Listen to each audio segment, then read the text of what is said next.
Yogah Karmasu Kaushalam.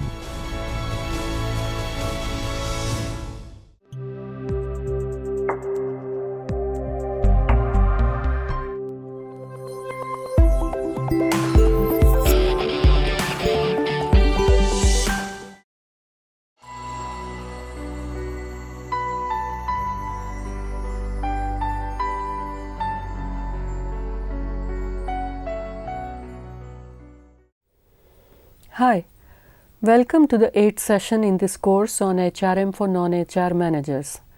We are going to discuss employee selection today.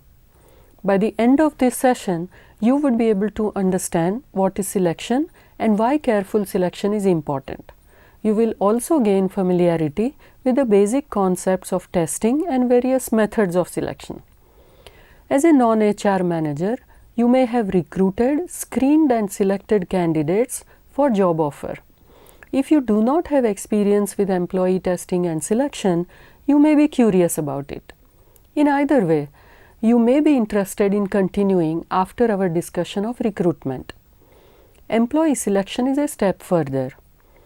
According to Dessler, employee selection is the process of narrowing down the pool of applications using the screening tools and interviewing the likely candidates to decide whom to hire. Selection leads to deciding the right candidates for the job openings in an organization. Selection is much more than just choosing the best candidate. It is an attempt to strike a happy balance between what the applicant can and wants to do and what the organization requires. Selection process will be lengthy for large organizations and will be wider for manufacturing organizations, and it differs from one industry to another. The main aim of employee selection is to achieve the best fit between the person and the job. The concern that started with recruitment, the concern to match the knowledge, skills and abilities, in short the KSA, and competencies of the candidate with the required performance in a job continue with selection process as well. Of course, we wonder if the fit needs to be good between the person and the job or the person and the organization. Careful selection is important because of three main reasons: performance, cost, and legal compliance. Performance of the organization depends on who its employees are and how they perform. Moreover, the employees' attitudes and styles affect other employees' performance and morale as well. Finally, seemingly suitable employees lacking desire to grow and develop may not help the organization in the long run. Hence, whom to select from among the job applicants having comparable resumes is important. Cost. Secondly, recruitment is costly. It gets costlier as you recruit at higher levels of the organization. All the cost incurred in paying the search fees, time spent by the interviewers, reference checks, travel, and moving expenses go down the drain if a wrong employee is selected. And legal compliance. Thirdly, ineffective selecting can end up in a legal case. Laws regarding whom to employ may apply to some organizations. For example, employment quota in government organizations. Placing important data, especially of the customers, other employees and such, in the hands of wrong employee can cause grave danger to others. Therefore, selection process involves employee testing. As you can guess, a test can be designed in many ways. We are going to reserve discussion on designing the tests for an advanced level course.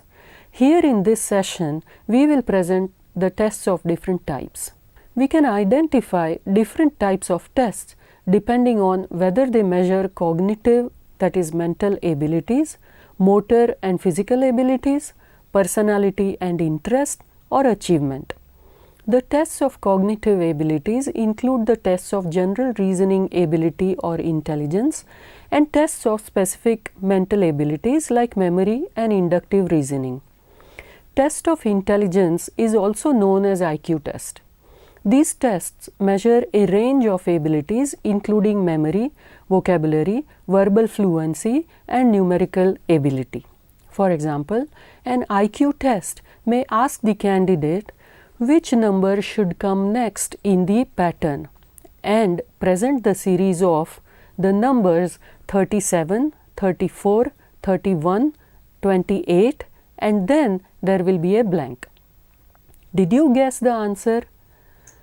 It is 25 because each number in the series marks a decrease by 3. Specific cognitive abilities can be measured by specific tests which measure, say, deductive reasoning, verbal comprehension, memory, and numerical ability.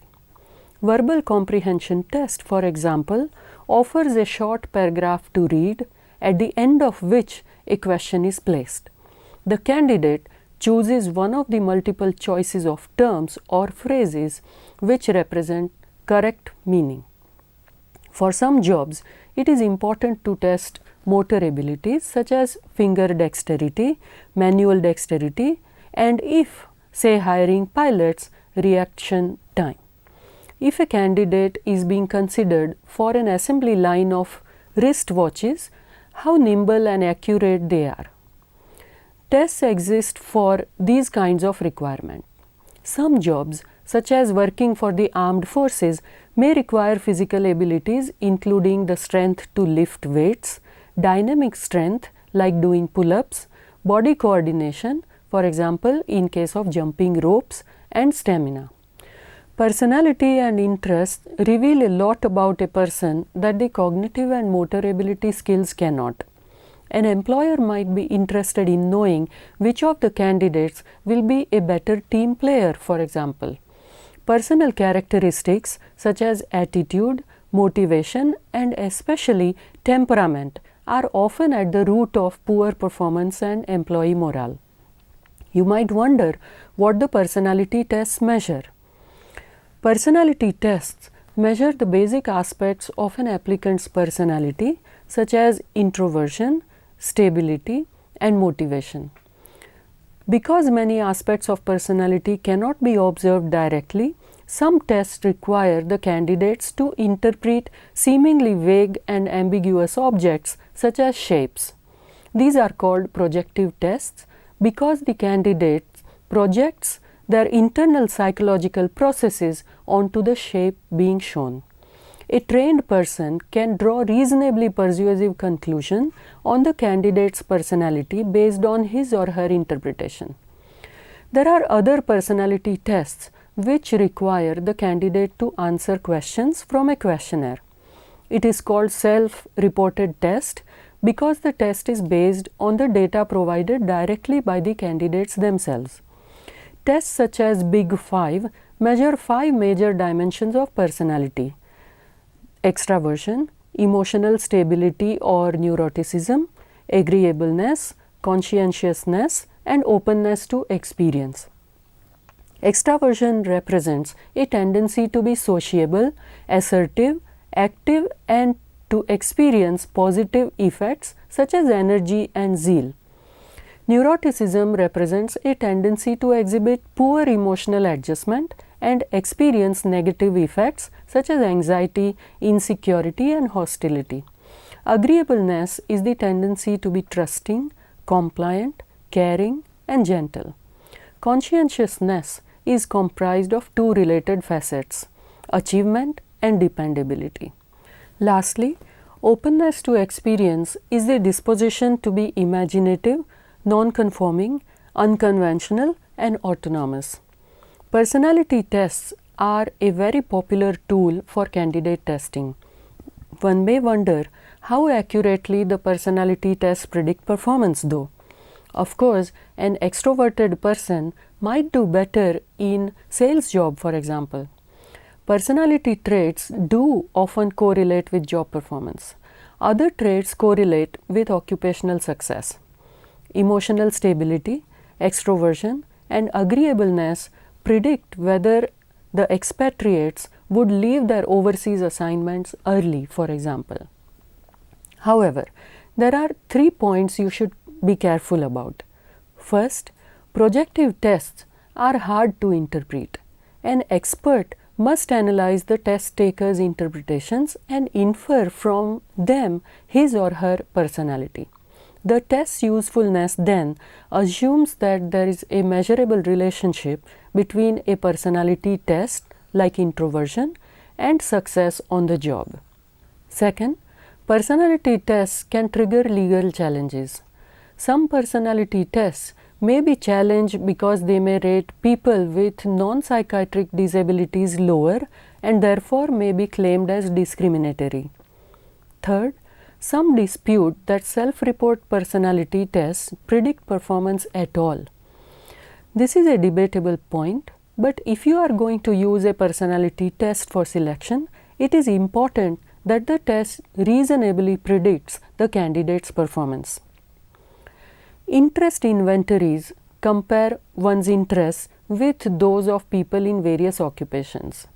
A person who takes an interest inventory would receive a report comparing his or her interest to those of the people already in occupations like nursing, sales, accounting, or engineering. Some tests identify likely high potential occupations.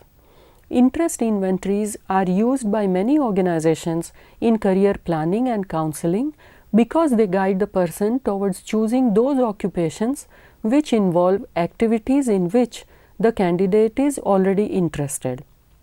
Employee selection can benefit from such inventories as well. Achievement tests measure what a candidate has learned. They measure one's job knowledge in areas like human resource management, for example. They make a great selection tool at the entry-level jobs, mostly for, say, students who may not have work experience. Sometimes a selector may believe that a test will not be adequate as a measure of the knowledge, skill, and ability required by a job. In that case, they may ask for work samples and use simulation. A selector presents the candidates with situations which are quite likely to arise in the course of the job for which they are applying. Before getting selected as a pilot, a candidate might be required to take several sessions with the flight simulator, for example.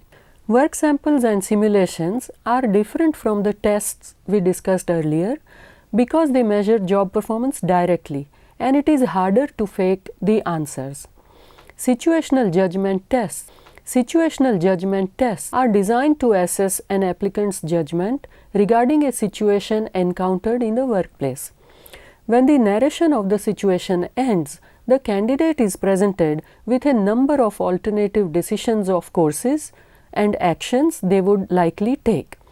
Several situations may be presented to identify a pattern or style. These are a popular way of testing for jobs involving complex skills and competencies. Some jobs require multifaceted knowledge, skills, and abilities which a single test cannot measure. For such measurement, management assessment centers are used. A management assessment center is a simulation that may span 2 to 3 days, during which a relatively small batch of say 10 to 12 candidates perform realistic management tasks like making presentations. The candidates are observed by the experts who appraise each candidate's potential for, say, leadership. The assessment center is not a place, but it is the process of carrying out a suite of simulations and tests. The venue may be a conference room, but more likely a special room with one-way mirror to facilitate observation. Many firms use assessment centers. Typical simulated tasks at assessment center include in-basket tests, group discussions, management games, presentations, tests, and interviews. The in-basket exercise presents the candidate with material a typical manager may find at his or her desk on a day. For example, reports, memos, notes or incoming phone calls, letters, and other material. These are placed in the actual or computerized in-basket of the simulated job he or she is about to start. The candidate is invited to respond to each item. Trained evaluators then review the candidate's responses. Group discussion is started among the candidates by giving them a discussion question. Limited time is given by which the members are required to arrive at a group decision. Observers remain present in the background and evaluate each group member's interpersonal skills, acceptance by the group, leadership ability, and individual influence. Management games confront the candidates with problems. The candidates take on the roles of the members of simulated companies. Individual presentations by each candidate allows the evaluators to rate each participant on his or her communication skills, depth and structure of presentation, and similar other criteria. Objective tests such as personality, mental ability, interest, and achievements may also be administered. The interview between at least one selector and each participant may take place. Line managers usually act as assessors and typically arrive at their ratings through consensus. Effectiveness of assessment centers may be questioned. They are also costly to develop and administer, time consuming, require managers acting as assessors, and often require psychologists. Assessment centers are generally regarded as effective for selecting management candidates.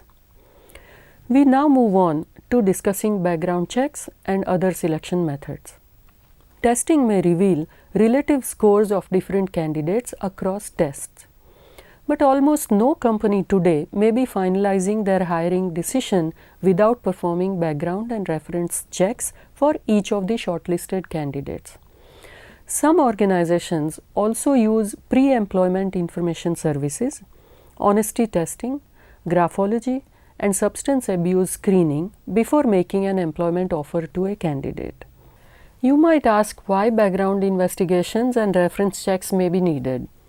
Thorough checking of the candidate's background might be a very good way to avoid hiring a wrong person. Even the supervisors in large companies can perform checking of the reference provided by the candidate whom they are about to hire. There are two main reasons why background checks may be made. One is to verify the facts provided by the candidates about themselves, and the second is to uncover attempts of hiding some information or manipulating the facts. Reference checks may not always reveal the facts. Just like in case of exit interviews, few employers will talk freely about former employees. Supervisors may not want to damage a former employee's job prospects.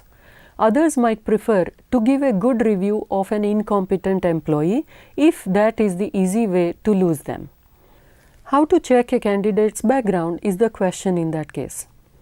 Most employers at least try to verify an applicant's current or former position and salary with his or her current employer by phone.